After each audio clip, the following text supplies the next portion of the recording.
السلام علیکم ورحمۃ اللہ وبرکاتہ، نحمده ونصلی علی رسولہ الکریم، اما بعد فاعوذ باللہ من الشیطان الرجیم، بسم اللہ الرحمن الرحیم، رب اشرح لی صدری ویسر لی امری واحلل عقدۃ من لسانی یفقہوا قولی۔ وَأَنفِقُوا مِمَّا رَزَقْنَاكُم مِّن قَبْلِ أَن يَأْتِيَ أَحَدَكُمُ الْمَوْتُ فَيَقُولَ رَبِّ لَوْلَا أَخَّرْتَنِي إِلَىٰ أَجَلٍ قَرِيبٍ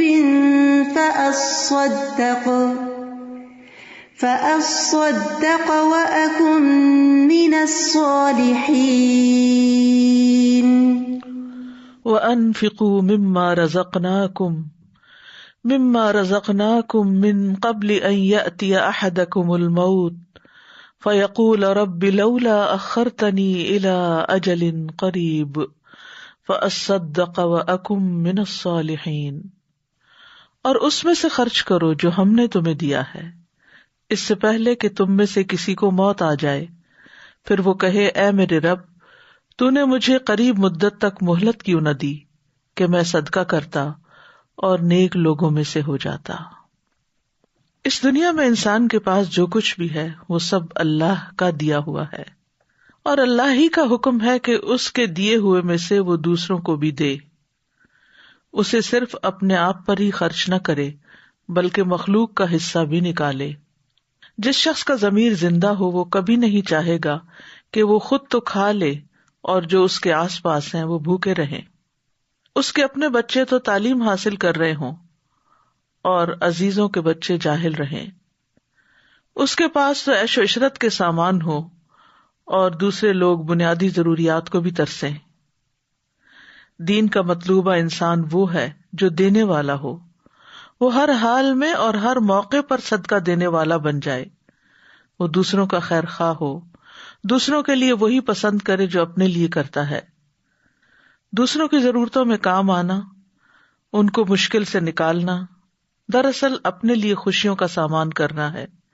ہمارے پاس جو کچھ ہے سب یہیں چھوڑ کے جانے والے ہیں، اس سے پہلے کہ وہ ہم سے واپس لے لیا جائے ہم خود دینے والے بن جائیں، نفع بخش بن جائیں۔ کہیں ایسا نہ ہو کہ موت کے وقت حسرت ہو کہ اے رب تھوڑی سی مہلت اور دے دے کہ میں صدقہ کر سکوں اور نیک بن جاؤں۔ اس آیت میں ایمان والوں کو خطاب ہے جو اللہ اور اس کے رسول پر ایمان لائے ہیں کہ اللہ نے انہیں جو کچھ دیا ہے اس میں جلدی کرتے ہوئے اسے بھلائی کے راستے میں خرچ کریں، اس سے پہلے کہ تم میں سے کسی کو موت آ جائے اور وہ موت کی نشانیاں اور علامات دیکھ لے، پھر ندامت سے کہے کہ اے میرے رب تو نے مجھے مہلت کیوں نہ دی اور میری موت کو کچھ دیر تک مؤخر کیوں نہ کر دیا، بس میں اپنے مال میں سے صدقہ کرتا اور میں نیک اور متقی لوگوں میں سے ہو جاتا۔ تو اس لیے اللہ سبحانہ وتعالیٰ اس وقت کے آنے سے پہلے ہمیں نصیحت کر رہے ہیں فَأَنفِقُوا، اور خرچ کرو۔ خرچ کرنے میں دو طرح کے خرچ آتے ہیں، ایک فرض اور ایک نفل۔ تو نمبر 1 اس سے مراد مال میں فرض کی ہوئی زکوٰۃ ہے کہ انسان سب سے پہلے اپنے فرض ادا کرے، اور نمبر 2 نفلی صدقات ہیں جیسے محتاجوں کو دینا، لاچار کی مدد کرنا، اور نمبر 3 ہر طرح کا نفقہ، جو کچھ بھی جہاں بھی ضرورت ہو انسان خرچ کرے۔ تو گویا اس میں نفقات واجبہ بھی ہیں، مثلا زکوٰۃ، کفارات، اہل و عیال اور غلاموں وغیرہ کا نان نفقہ، اور نفقات مستحبہ بھی ہیں کہ تمام مصالح اور نیکی کے کاموں میں خرچ کرنا، اور خیر کا کوئی کام بھی ہے یعنی بلائی اور اطاعت کے کاموں میں خرچ کرنا۔ تو اس میں فرضی زکوٰۃ اور نفلی صدقات اور نیکی اور خیر کے سارے کام شامل ہو جاتے ہیں۔ اور مما رزقناکم کا معنی کیا ہے کہ اللہ نے بس اسی کا مکلف ان کو قرار دیا ہے جو ان کو اللہ نے دیا ہے، جو ان کے ہاتھ میں نہیں، جو ان کے پاس نہیں، اس کو اللہ کے راستے میں نکالنے کا حکم بھی نہیں کیونکہ وہ ان کے پاس نہیں۔ تو یہ دراصل دینے والے کا شکر ادا کرنا ہے، مما رزقناکم، اس میں سے جو ہم نے تمہیں رزق عطا کیا ہے، تو شکر ادا کرو اس ذات کا جس نے تمہیں عطا کیا، تمہیں محتاج نہیں بنایا دوسروں کا، تمہیں دینے والا بنایا. اور پھر یہاں سارے مال کو خرچ کرنا مراد نہیں، کیونکہ فرمایا مما، اس میں سے جو، یعنی سارا نہیں دے دو، جو ہم نے تمہیں دیا ہے اس میں سے کچھ دو، کیونکہ انسان جس مال کا مالک ہے اس میں سے کچھ مال خرچ کرنا مطلوب ہے، سارا مال خرچ کرنا مقصد نہیں. اور یہ اللہ تعالیٰ کی اپنے بندوں پر آسانی ہے. اس سے بھی پتہ چلتا ہے کہ ہماری شریعت ایک آسان شریعت ہے. پھر فرمایا من قبل ان یأتی احدکم الموت، اس سے پہلے کہ تم میں سے کسی کو موت آ جائے. منافق موت کے وقت کہتا ہے کہ یا اللہ ایک دفعہ دنیا میں واپس بھیج تاکہ وہ اپنے فرائض ادا کر سکے اور اللہ کے احکامات پر عمل کر کے اللہ کا پسندیدہ بن سکے. تو بات یہ کہ موت کے وقت تو پھر کسی کی نہیں سنی جاتی، پھر تو موت کا فرشتہ جان لے کے ہی جاتا ہے. اس لیے اس معاملے میں جلدی کرنی چاہیے، نیکی کے کام اور سوچ سوچ کے اور ٹھہر ٹھہر کے نہیں، بلکہ جو جب جہاں جس چیز کا موقع ہو انسان اسے کر ڈالے. آج صحت ہے، کل نہیں معلوم کیا حال ہوگا. آج اللہ نے ہمیں سوچنے سمجھنے کی، کام کرنے کی صلاحیت دے رکھی ہے، اس سے فائدہ اٹھا لے اس سے پہلے کہ یہ نعمتیں چلی جائیں، کیونکہ یہ نعمتیں ذریعہ ہیں دوسری نیکیاں کمانے کا. یعنی اگر ہمارے ہاتھ پاؤں سلامت ہیں، ہماری عقل کام کرتی ہے، ہماری زبان بولتی ہے، تو تبھی ہم صدقات بھی کر سکتے ہیں نا. ایک وہ شخص جو بیماری کی وجہ سے اتنا لاغر ہو چکا ہو کہ اس کو اپنی بھی ہوش نہ ہو، تو اس وقت وہ دوسرے کے ساتھ کون سی خیر کر سکتا ہے اور کیا بھلائی کر سکتا ہے. تو من قبل ان یأتی احدکم الموت فیقول رب لولا اخرتنی الی اجل قریب، تو کہے کہ اے میرے رب مجھے تو نے قریب کی مدت تک تھوڑی دیر اور کیوں نہ مہلت دے دی. یعنی دنیا قریب ہے اور پھر دور چلے جانا ہے.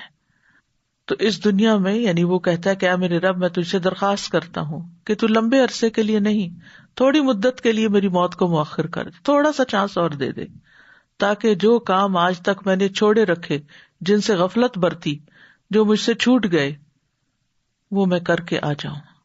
اور ان میں جو میری خواہش ہے وہ کیا ہے، خاص طور پر فَأَصَّدَّقَ، تو میں ضرور صدقہ کروں، وَأَكُن مِّنَ الصَّالِحِينَ، اور میں صالحین یعنی مومنین میں شامل ہو جاؤں. اللہ سبحانہ وتعالیٰ سورۃ التوبہ میں فرماتے ہیں وَمِنْهُمْ مَنْ عَاهَدَ اللَّهَ لَئِنْ آتَانَا مِنْ فَضْلِهِ لَنَصَّدَّقَنَّ وَلَنَكُونَنَّ مِنَ الصَّالِحِينَ. ان میں سے کوئی ایسا بھی ہے جو کہ اللہ سے وعدہ کرتا ہے کہ اگر اس نے اپنے فضل سے ہمیں کچھ عطا فرمایا تو ہم ضرور ہی صدقہ کریں گے اور ضرور نیک لوگوں میں سے ہو جائیں گے. یعنی یہ منافقین کا حال بیان کیا جا رہا ہے دراصل. اور یہ آیت جو ہم نے پڑھی یہ بھی سورۃ المنافقون کی آیت ہے. تو صدقہ جو ہے وہ انسان کے نفاق کو بھی دور کرتا ہے. تو یہاں پر منافقین کا یہ وعدہ ہوتا تھا کہ اگر ہمیں کچھ ملا تو ہم بھی دوسروں کو دیں گے، لیکن پھر کیا ہوتا کہ جب اللہ تعالیٰ ان کو اپنے فضل سے غنی کرتا تو پھر وہ اپنے عہد کو بھول جاتے. ابن عباس کہتے ہیں کہ یہ آیت اہل توحید پر بہت ہی شدید ہے.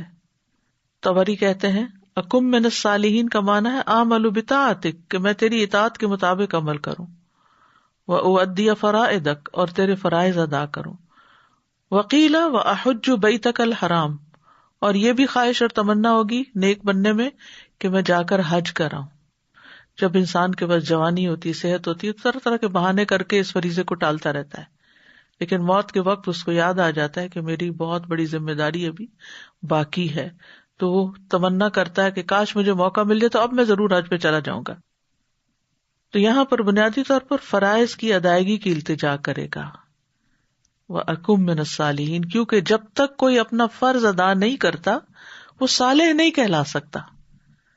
یعنی ایک شخص ہے وہ نفلی صدقات کرتا رہتا ہے، لوگوں سے اچھے اخلاق سے پیش آتا ہے وغیرہ وغیرہ، لیکن فرائض سے غافل ہے، نماز نہیں پڑھتا، زکوٰۃ نہیں دیتا، حج نہیں کیا، روزے نہیں رکھتا، تو ایسا شخص چاہے ویسے دنیا میں بڑے بڑے کمالات کر لے لیکن وہ صالحین میں شمار نہیں ہوگا.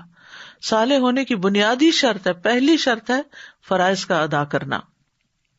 ابن عباس کہتے ہیں جب کسی ایسے آدمی کا موت کا وقت آ جائے جس کے پاس مال ہو لیکن اس نے اس مال کی زکوٰۃ نہ دی ہو، یا وہ حج کی استطاعت رکھتا ہو لیکن اس نے حج ادا نہ کیا ہو، تو وہ ضرور موت کے وقت دنیا میں واپس جانے کا سوال کرے گا. یعنی جس کسی کے اندر بھی یہ کمی رہ گئی، اس کی موت کے وقت اس کے اندر یہ حسرتیں ہوں گی. پھر انہوں نے یہ آیت پڑھی. تو اس سے یہ پتہ چلتا ہے کہ موت سے پہلے پہلے اپنے فرائض کو ادا کر لینا چاہیے، اور جس بھی عبادت کا وقت آ جائے، روزے کا آ جائے یا نماز کا آ جائے یا حج کا آ جائے، تو ان کو اپنے وقت پر ادا کرنا ضروری ہو جاتا ہے، تاکہ انسان موت کے وقت حسرت سے بچ سکے. اس وقت انسان مہلت طلب کرے گا، لیکن پھر مہلت کہاں، جو ہو چکا سو ہو چکا، اور جو ہونے والا ہے اب وہ ہو کے رہے گا، اور ہر شخص سے اس کی کوتاہی کا حساب لیا جائے گا. بہترین صدقہ کیا ہے؟ ابو ہریرہ رضی اللہ عنہ کہتے ہیں، ایک شخص نے نبی صلی اللہ علیہ وسلم سے کہا، اے اللہ کے رسول، کون سا صدقہ افضل ہے؟ آپ نے فرمایا کہ تم اس حال میں صدقہ کرو کہ تم صحت مند ہو، مالدار ہونے کی توقع رکھتے ہو اور فقر سے ڈرتے ہو، یعنی درمیانے سے ہو، اور اتنی دیر مت لگاؤ کہ جب جان حلق تک آ جائے تو کہنے لگو کہ فلاں کو اتنا اور فلاں کو اتنا دے دو، حالانکہ اب تو وہ فلاں کا ہو ہی چکا، اب ان کے حق میں کیا وصیت کرو گے، اب تو وارثوں کا ہی ہے. بسر بن جحاش کہتے ہیں، ایک دن نبی صلی اللہ علیہ وسلم نے اپنے ہاتھ پر لعاب ڈالا اور اس پر اپنی انگلی رکھ کر فرمایا، اللہ فرماتا ہے، ابن آدم، تو مجھے کس طرح عاجز کر سکتا ہے جبکہ میں نے تجھے اس جیسی چیز سے پیدا کیا، حتیٰ کہ میں نے تجھے برابر اور معتدل بنا دیا تو دو چادروں کے درمیان چلنے لگا اور زمین پر تیری چاپ سنائی دینے لگی. تو نے مال جمع کیا اور روک کر رکھتا رہا، حتیٰ کہ جب روح نکل کر ہنسلی کی ہڈی میں پہنچی تو کہتا ہے کہ میں یہ چیز صدقہ کرتا ہوں، لیکن اب صدقہ کرنے کا وقت کہاں ہے. سورۃ البقرہ میں بھی اللہ تعالیٰ فرماتے ہیں، یا ایھا الذین آمنوا انفقوا مما رزقناکم من قبل ان یأتی یوم لا بیع فیہ ولا خلۃ ولا شفاعۃ والکافرون ھم الظالمون. اے لوگو جو ایمان لائے ہو، خرچ کرو اس رزق میں سے جو ہم نے تمہیں دیا ہے، اس سے پہلے کہ وہ دن آ جائے جس میں نہ کوئی خرید و فروخت ہوگی، نہ کوئی دوستی اور نہ کوئی سفارش کام آئے گی، اور کافر لوگ ہی دراصل ظالم ہیں. موت کے وقت عمل کرنے کی حسرتیں ہوں گی. سورۃ المؤمنون میں فرمایا، حتی اذا جاء احدهم الموت قال رب ارجعون لعلی اعمل صالحا فیما ترکت کلا انہا کلمۃ هو قائلها ومن ورائہم برزخ الی یوم یبعثون. یہاں تک کہ جب ان میں سے کسی کے پاس موت آتی ہے تو کہتا ہے، اے میرے رب، مجھے واپس بھیجو تاکہ میں جو کچھ چھوڑ آیا ہوں اس میں کوئی نیک عمل کر لوں. ہرگز نہیں، یہ تو ایک بات ہے جسے وہ کہنے والا کہہ رہا ہے. اور ان کے پیچھے اس دن تک جب وہ اٹھائے جائیں گے، یعنی قیامت کے دن تک، ایک پردہ ہے، برزخ ہے. یعنی اب تو کسی اور ہی فیز میں جا رہے ہیں، اب دنیا میں کرنے والے کاموں کی مہلت اور وقت ختم ہو چکا ہے. اسی طرح دیگر نیک کاموں کی بھی حسرت ہوگی. مثلاً موت کے وقت انسان کی حسرت ہوگی کہ کاش وہ رسول کی پیروی کرتا. وَأَنذِرِ النَّاسَ يَوْمَ يَأْتِيهِمُ الْعَذَابُ فَيَقُولُ الَّذِينَ ظَلَمُوا رَبَّنَا أَخِّرْنَا إِلَىٰ أَجَلٍ قَرِيبٍ نُجِبْ دَعْوَتَكَ وَنَتَّبِعِ الرُّسُلَ أَوَلَمْ تَكُونُوا أَقْسَمْتُم مِّن قَبْلُ مَا لَكُم مِّن زَوَالٍ.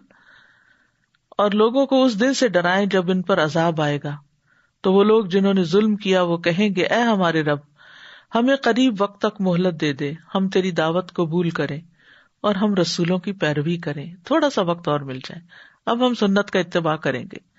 اور کیا تم نے اس سے پہلے قسمیں نہ کھائی تھی کہ تمہارے لیے کوئی بھی زوال نہیں؟ یعنی جب دنیا میں تمہیں طاقت ملی ہوئی تھی، مال ملا ہوا تھا، صحت تھی، جوانی تھی، سب کچھ، تو تم سمجھتے تھے کہ یہ بھلا کیسے ختم ہو سکتا ہے. تو فَأَصَّدَّقَ وَأَكُن مِّنَ الصَّالِحِينَ، تو میں صدقہ کرتا اور میں نیک لوگوں میں ہو سکتا. تو اس آیت میں بنیادی طور پر صدقہ کرنے کی اور نیک بننے کی اہمیت کا اندازہ ہوتا ہے، اور فرض اور نفلی صدقات کی اہمیت پتہ چلتی ہے. صدقے کی تعریف کیا ہے؟ یہ کہ اللہ کے راستے میں ایک جائز چیز کو بطور صدقہ پیش کرنا جس میں نصاب اور مدت کی تعین نہیں ہوتی. تو اس لیے اس میں مادی اور معنوی اقوال، افعال سبھی شامل ہو جاتے ہیں. مال بھی شامل ہو جاتے ہیں جیسے سونا، چاندی، نقدی وغیرہ. جانور وغیرہ بھی شامل ہوتے ہیں جیسے بکری، بھیڑ وغیرہ، یا جن پہ سواری کی جاتی ہے، گدھا، گھوڑا وغیرہ، یعنی یہ بھی صدقہ کیا جا سکتا ہے. کھانے اور مشروبات وغیرہ جو ہم کھاتے پیتے ہیں، کھانے میں سے چاہے اس کو راشن کی شکل میں دیا جائے، چاہے کوکڈ فوڈ ہو کسی بھی شکل میں. اسی طرح بے جان چیزیں جیسے گھر ہیں، گاڑیاں، عمارتیں ہیں، لباس وغیرہ، ان کو وقف کرنا، یہ سب چیزیں آ جاتی. یعنی یہ تو صرف کیٹیگریز میں نے بتائی ہے، اس کے علاوہ بھی بہت ساری چیزیں ہو سکتی ہیں. یعنی ہر وہ چیز جس کا انسان مالک ہے اس کو فی سبیل اللہ، اللہ کی خاطر دینا، اللہ کی رضا کے لیے دینا، اور اس کے پیچھے کوئی اور مقصد نہ ہونا، اللہ کے دیدار کے شوق میں دینا، اللہ کی محبت میں دینا، یہ سب کچھ صدقے میں آتا ہے. صدقے اور زکوٰۃ میں فرق کیا ہے؟ صدقہ زکوٰۃ سے زیادہ عام ہے، بس ہر زکوٰۃ صدقہ ہے لیکن ہر صدقہ زکوٰۃ نہیں ہوتا. صدقہ مستحب ہوتا ہے، نفل عبادت ہے، اور زکوٰۃ فرض عبادت ہے. صدقے کے لیے کوئی مالی مقدار اور مدت مقرر نہیں ہوتی، جبکہ زکوٰۃ کے لیے مالی مقدار اور مدت اور جگہ متعین ہوتی ہے. زکوٰۃ جو ہے اس کے مخصوص مال میں لگتی ہے.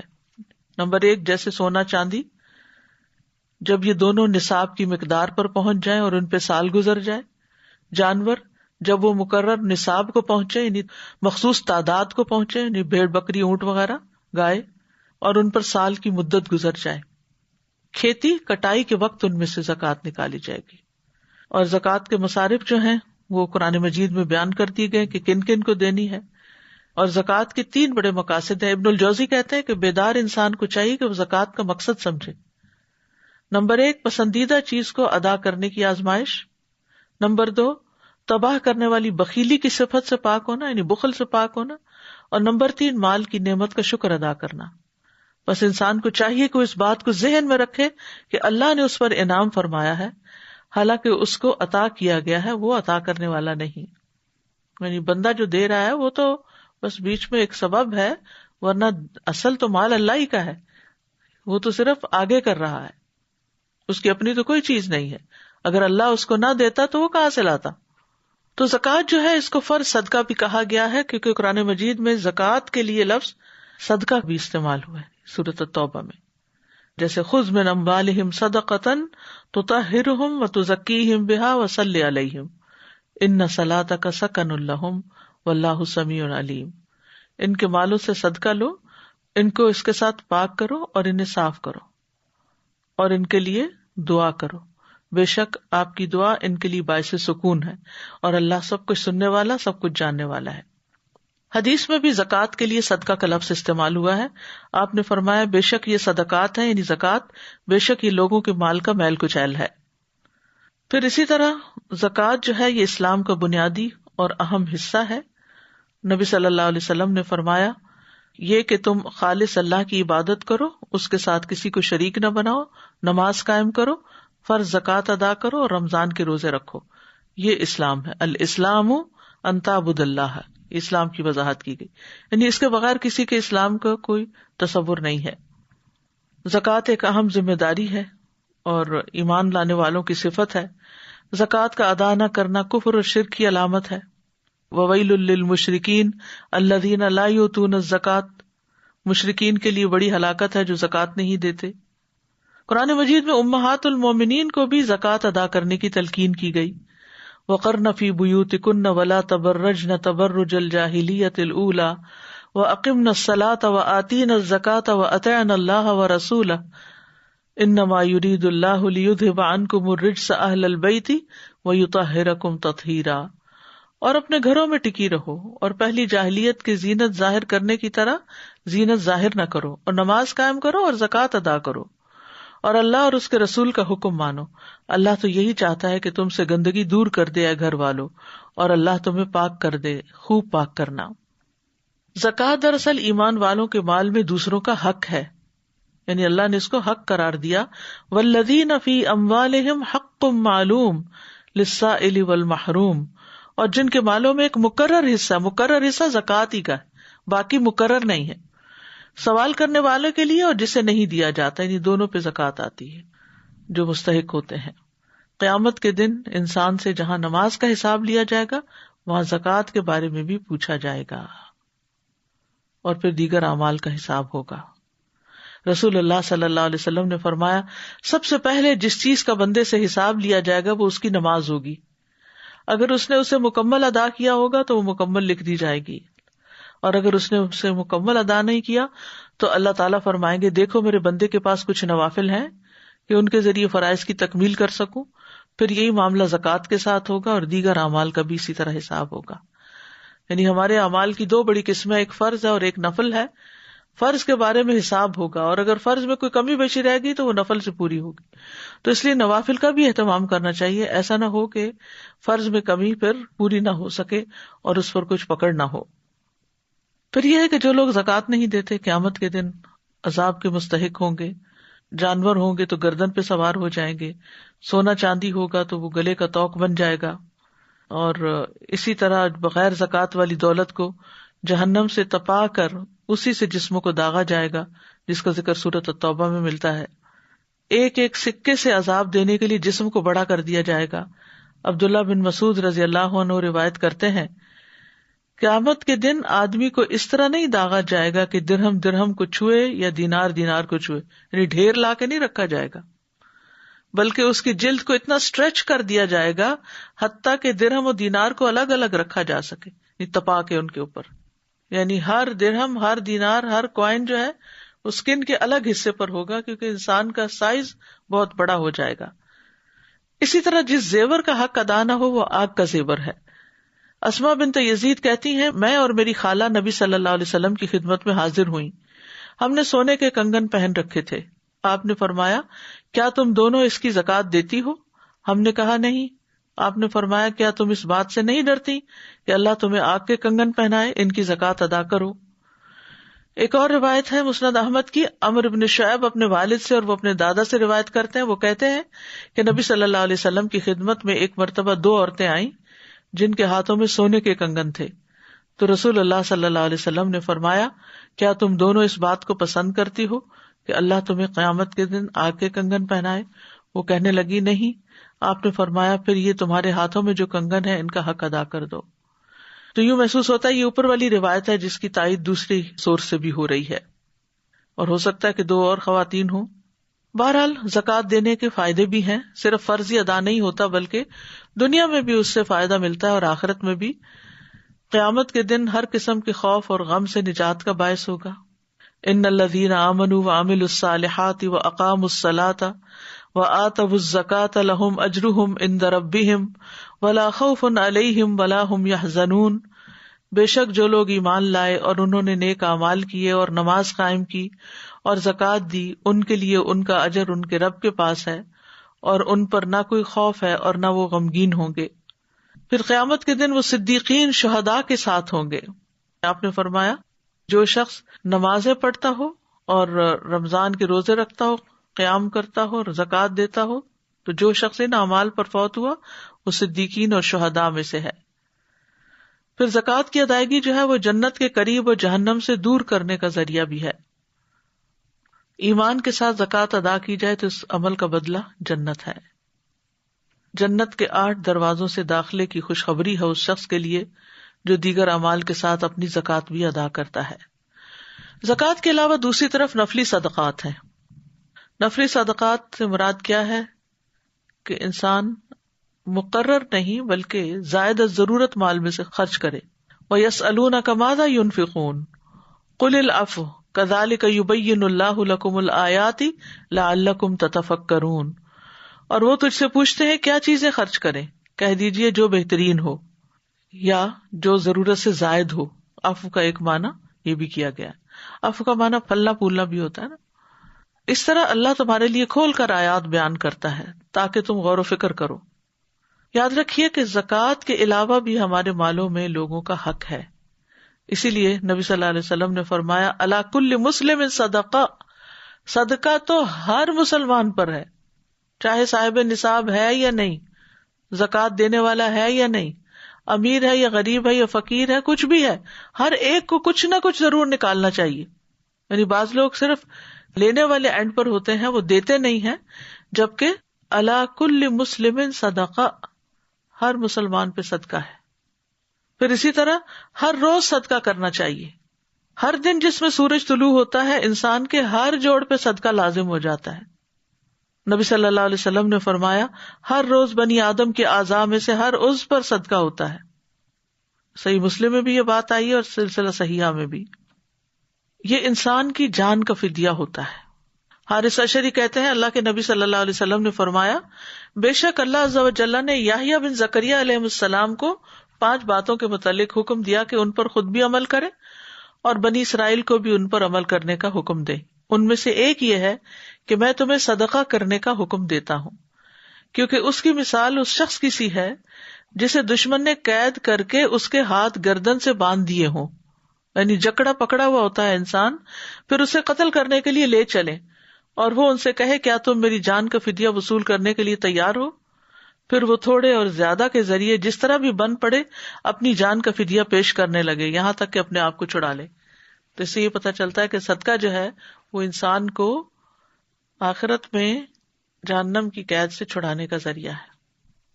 انسان کہتا ہے میرا مال، لیکن انسان کا مال تو وہی ہے جس نے کھا لیا اور ختم کر لیا، پہن لیا اور پرانا کر لیا، یا تو نے جو صدقہ کیا اور آگے بھیج دیا، یہ ہے تمہارا اصل مال. حدیث میں اس طرح آتا ہے.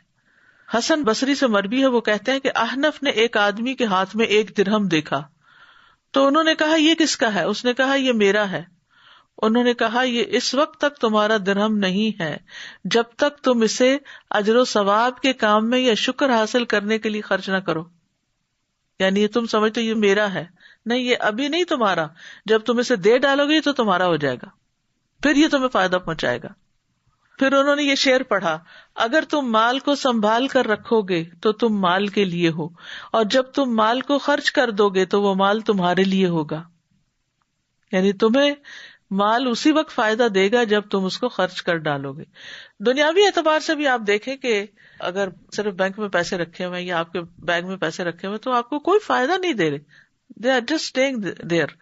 لیکن جب آپ اس سے کوئی چیز خرید کے، مثلا کھانے کی کوئی چیز خرید کے کھاتے ہیں تو آپ کو فائدہ پہنچتا ہے، یا آپ کوئی کپڑا لے کے پہنتے ہیں، یا آپ کسی بھی طرح اپنے آپ کو کمفرٹیبل کرنے کے لیے کہیں پر بھی خرچ کرتے ہیں، تو وہ اس وقت آپ کو فائدہ دیتا ہے جب وہ آپ کے ہاتھ سے نکل جاتا ہے، ورنہ اس کی حفاظت آپ ہی کو کرنی پڑتی ہے.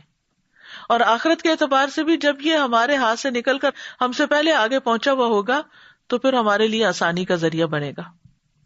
عمر رضی اللہ عنہ کہتے ہیں مجھے بتایا گیا اعمال آپس میں فخر کرتے ہیں تو صدقہ کہتا ہے میں تم میں سب سے افضل ہوں، کیونکہ انسان جو ہے مال کی محبت میں بہت شدید ہے. وَإِنَّهُ لِحُبِّ الْخَيْرِ لَشَدِيدٌ.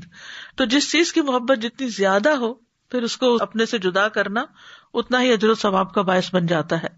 ابو قتادہ کہتے ہیں کہ رسول اللہ صلی اللہ علیہ وسلم نے فرمایا لوگو اللہ سے اس کے دیے ہوئے مال کے بدلے اپنے نفسوں کو خرید لو. اگر تم میں سے کوئی بخل کرے کہ اپنا مال لوگوں کو نہ دے تو وہ اپنے آپ سے شروع کرے، خود پہ صدقہ کرے. اللہ عز و جل کے دیے ہوئے رزق میں سے کھائے اور پہنے. یعنی پسندیدہ کیا ہے؟ نکالنا، خرچ کرنا، استعمال کرنا. پھر اسی طرح مال خرچ کرنا، صدقہ کرنا فتنوں کا کفارہ ہے. ایک حدیث ہے کہ آپ نے فتنوں کے بارے میں کیا فرمایا تھا، تو راوی کہتے ہیں میں نے کہا انسان کا وہ فتنہ جو اس کی بیوی، اولاد اور پڑوسی میں ہوتا ہے، نماز، صدقہ اور اچھی بات اس کے لیے کفارہ بن جاتا ہے، یعنی ساتھ ساتھ صفائی ہو جاتی ہے. صدقہ شیطان پہ بہت بھاری ہوتا ہے. الشیطان یعدکم الفقر، اسی لیے وہ تمہیں فقر سے ڈراتا ہے کہ اگر خرچ کرو گے یا صدقہ کرو گے تو تمہارا اپنا کیا بنے گا، تم محتاج ہو جاؤ گے. نبی صلی اللہ علیہ وسلم نے فرمایا جب آدمی اپنا صدقہ نکالتا ہے تو وہ اس کے ساتھ 70 شیطانوں کے جبڑے توڑ کر صدقہ کرتا ہے. صدقہ کرنے کے فائدے کیا ہیں؟ پہلی بات یہ کہ اس سے مال نہیں کم ہوتا. یہ بظاہر ایسے لگتا ہے جسے ہمارے ہاتھ سے جا رہا ہے، لیکن اللہ سبحانہ تعالیٰ اس کے پیچھے اور لے آتا ہے. ابو ہریرہ رضی اللہ عنہ کہتے ہیں کہ رسول اللہ صلی اللہ علیہ وسلم نے فرمایا، اور ایک اور روایت میں آتا ہے قسم کھا کے فرمایا، صدقہ مال کو کم نہیں کرتا. صدقہ مال کو کم نہیں کرتا، وہ پھر آ جاتا ہے، پھر اور آ جاتا ہے، بلکہ پہلے سے بھی زیادہ آنے لگتا ہے. پھر یہ ہے کہ جو انسان نکالتا ہے وہ پورا پورا واپس بھی ملتا ہے اس کو، یعنی دنیا میں ملے یا نہ، لیکن آخرت میں ضرور ملے گا. وَمَا تُنْفِقُوا مِنْ خَيْرٍ فَلِأَنفُسِكُمْ وَمَا تُنْفِقُونَ إِلَّا ابْتِغَاءَ وَجْهِ اللَّهِ وَمَا تُنْفِقُوا مِنْ خَيْرٍ يُوَفَّ إِلَيْكُمْ وَأَنْتُمْ لَا تُظْلَمُونَ. اور تم خیر میں سے جو بھی خرچ کرو گے سو تمہارے اپنے ہی لیے ہے، اور تم خرچ نہیں کرتے مگر اللہ کا چہرہ طلب کرنے کے لیے، اور تم خیر میں سے جو بھی خرچ کرو گے وہ تمہیں پورا ادا کیا جائے گا اور تم پر ظلم نہیں کیا جائے گا۔ پھر یہ کہ کئی گنا واپس ملے گا۔ ان المصدقین والمصدقات واقرضوا اللہ قرضا حسنا یضاعف لهم ولهم اجر کریم، بلا شبہ صدقہ کرنے والے مرد اور صدقہ کرنے والی عورتیں اور جنہوں نے اللہ کو اچھا قرض دیا انہیں کئی گنا زیادہ دیا جائے گا اور ان کے لیے باعزت اجر ہے۔ حدیث میں آتا ہے کوئی شخص اپنی پاکیزہ کمائی سے ایک کھجور بھی خرچ نہیں کرتا مگر اللہ تعالیٰ اسے اپنے دائیں ہاتھ سے قبول کرتا ہے اور اسے اسی طرح پالتا ہے جس طرح تم میں سے کوئی اپنے بچیرے یا اونٹ کے بچے کو پالتا ہے، حتیٰ کہ وہ کھجور پہاڑ کی طرح یا اس سے بھی بڑی ہو جاتی ہے، یعنی جو انسان کو ریوارڈ میں واپس ملے گی۔ آسانیاں ملتی ہیں، کہیں مشکل ہو، کچھ ہٹکے، کہیں رکے، کسی بھی قسم کا کوئی مسئلہ ہو، دنیا کا آخرت کا، تو اس کے لیے صدقہ کیجیے۔ فَأَمَّا مَنْ أَعْطَى وَاتَّقَى وَصَدَّقَ بِالْحُسْنَى فَسَنُيَسِّرُهُ لِلْيُسْرَى، پس لیکن وہ جس نے دیا اور نافرمانی سے بچا اور اس نے سب سے اچھی بات کو سچ مانا تو یقیناً ہم اسے آسان راستے کے لیے سہولت دیں گے۔ فَسَنُيَسِّرُهُ لِلْيُسْرَى، صدقہ بیماریوں کا علاج بھی ہے۔ حضرت حسن کہتے ہیں رسول اللہ صلی اللہ علیہ وسلم نے فرمایا اپنے مریضوں کا علاج صدقے سے کیا کرو۔ مستدرک حاکم ایک کتاب ہے حدیث کی، کافی بڑی ضخیم کتاب ہے، ابو عبداللہ حاکم اس کتاب کے کمپائلر ہیں۔ ان کے چہرے پر 1 سال تک پھوڑے پنسیاں نکلے رہے۔ انہوں نے نیک لوگوں سے دعا کی درخواست کی تو انہوں نے بہت دعائیں بھی کی، پھر انہوں نے مسلمانوں پر صدقہ کیا، اس طرح کہ اپنے گھر کے دروازے پر پانی پلانے والی کوئی چیز نصب کر دی اور اس میں پانی ڈلوا دیا، لوگوں نے اس میں سے پانی پیا، 1 ہفتہ نہیں گزرا تھا کہ ان کو شفا ظاہر ہو گئی اور یہ پھوڑے پنسیاں غائب ہو گئے اور ان کا چہرہ اچھی حالت پر لوٹ آیا۔ ابن قیم کہتے ہیں بس بلاؤں اور مصیبتوں کو دور کرنے میں صدقے کی بہت عجیب و غریب تاثیر ہے، اگرچہ یہ صدقہ کوئی فاجر کر رہا ہو یا ظالم کر رہا ہو، بلکہ اگر کافر بھی صدقہ کرے تو اللہ تعالیٰ اس کے ذریعے اس کی مختلف قسم کی مصیبتوں کو دور کر دیتے ہیں۔ اور یہ ایک ایسی حقیقت ہے جو ہر خاص و عام کو معلوم ہے، اور زمین والے اس کا تجربہ بھی کرتے ہیں اور اعتراف بھی کرتے ہیں۔ ہر ایک کے پاس کوئی نہ کوئی ایسی کرامت یا کوئی ایسی کہانی ہوتی ہے کہ جو بتائے کہ کس طرح صدقے نے ان کو فائدہ دیا۔ مخفی صدقہ رب کے غضب کو بجھانے والا ہے، یعنی ہمارے گناہ جو ہے اللہ تعالیٰ کو ناراض کرتے ہیں، لیکن جب ہم اللہ ہی کی خاطر صرف اللہ کو دکھا کے کرتے ہیں تو اللہ تعالیٰ اس کے بدلے میں ہم سے راضی ہو جاتے ہیں۔ موت کے بعد بھی ثواب ملتا ہے، کیونکہ جب انسان فوت ہو جاتا ہے تو سارے اعمال منقطع ہو جاتے ہیں سوائے 3 چیزوں کے: صدقہ جاریہ، یا ایسا علم جو نفع مند ہو، یا نیک اولاد جو اس کے لیے دعا کرے۔ مرنے والے کی طرف سے صدقہ کرنے کا ثواب میت کو پہنچتا رہتا ہے، چاہے وہ اس کے چھوڑے ہوئے مال میں سے ہو یا کوئی عزیز دوست رشتہ دار اپنی طرف سے اس کے حق میں صدقہ کر رہا ہو۔ آخرت میں صدقے کے کیا فائدے ہوں گے؟ نمبر 1، قبر میں مومن کی حفاظت کا ذریعہ ہوگا۔ قبر میں مومن کی حفاظت کا ذریعہ ہوگا۔ زکوٰۃ انسان کے بائیں طرف آ کر اس کو پروٹیکٹ کرے گی۔ جب بائیں طرف سے کوئی عذاب آنے لگتا ہے تو زکوٰۃ کہتی ہے میری طرف سے آنے کا راستہ نہیں، پھر اس کے دونوں پاؤں کی طرف سے آ جاتا ہے تو نیک اعمال، صدقہ اور نیکی وغیرہ، لوگوں سے اچھا سلوک کرنا، وہ کہتے ہیں کہ یعنی میری طرف سے تم نہیں آ سکتے۔ تو گویا زکوٰۃ ہو یا صدقات ہو، وہ اپنے سے بلاؤں کو ٹالتے ہیں، دنیا میں بھی بلائیں ٹالتے ہیں اور آخرت میں بھی۔ صدقہ قبر کی گرمی دور کرنے کا ذریعہ ہے۔ عقبہ بن عامر کہتے ہیں رسول اللہ صلی اللہ علیہ وسلم نے فرمایا یقیناً صدقہ کرنے والوں کی قبروں سے حرارت کو بجھا دیتا ہے۔ آج آپ دیکھیں تھور کے اندر اگر تھوڑا سا بھی ٹیمپریچر زیادہ ہوا تو کیا بنے گا؟ اس لیے خود بھی کرنا چاہیے اپنی آخرت کے لیے، اور جو ہمارے عزیز رشتہ دار، والدین وغیرہ دنیا سے جا چکے ہیں، ان کے بہاف پر بھی صدقہ کرتے رہنا چاہیے۔ بلکہ جب آپ صدقہ کریں تو ساتھ ان کی بھی نیت کر لیں، آپ کو بھی ثواب مل جائے گا، ان کو بھی ثواب مل جائے گا، کیونکہ اللہ تعالیٰ کے خزانے تو بہت وسیع ہیں اجر و ثواب دینے کے لیے۔ اس کے ہاں تو کسی چیز کی کمی نہیں، وہ ایک ہی وقت میں آپ کو بھی دے سکتا ہے، ان کو بھی دے سکتا ہے۔ ہم دینے لگتے ہیں تو ہمارا کم پڑ جاتا ہے، یہ تھوڑا ختم ہو جاتا ہے، لیکن اس کے ہاں یہ مشکل نہیں۔ رسول اللہ صلی اللہ علیہ وسلم نے فرمایا یقیناً صدقہ کرنے والوں کی قبروں سے حرارت کو بجھا دیتا ہے. یعنی اگر کسی کو عذاب قبر بھی ہو رہا ہو، پیچھے والے اس کے لیے صدقہ کرتے رہیں تو وہ آگ ٹھنڈی ہو جائے گی انشاءاللہ. قیامت کے دن صدقہ کرنے والا اپنے صدقے کے سائے میں ہوگا. رسول اللہ صلی اللہ علیہ وسلم نے فرمایا مومن کا سایہ قیامت کے دن اس کا صدقہ ہوگا. ایک اور روایت میں آتا ہے، عقبہ بن عامر کہتے ہیں میں نے رسول اللہ صلی اللہ علیہ وسلم کو فرماتے ہوئے سنا کہ قیامت کے دن ہر شخص اپنے صدقے کے سائے میں ہوگا یہاں تک کہ لوگوں کے درمیان فیصلہ ہو جائے. یزید کہتے ہیں کہ ابو الخیر کوئی ایسا دن جانے نہیں دیتے تھے جس میں کوئی چیز خواہ میٹھی روٹی یا پیاز یا اس طرح کی کوئی اور چیز صدقہ نہ کرتے ہوں. یعنی چھوٹی چھوٹی چیزیں بھی، کیونکہ بعض اوقات ہم اس میں ہوتے ہیں کہ کوئی ویلیوبل چیز ہو، کوئی دینے کی چیز ہو، اور اس سے مراد یہ بھی نہیں کہ کسی غریب فقیر کو ہی دیں، یعنی آپ اپنے سے نکال کے کسی کو کچھ بھی دے دیتے ہیں وہ آپ کے حق میں صدقہ لکھا جاتا ہے.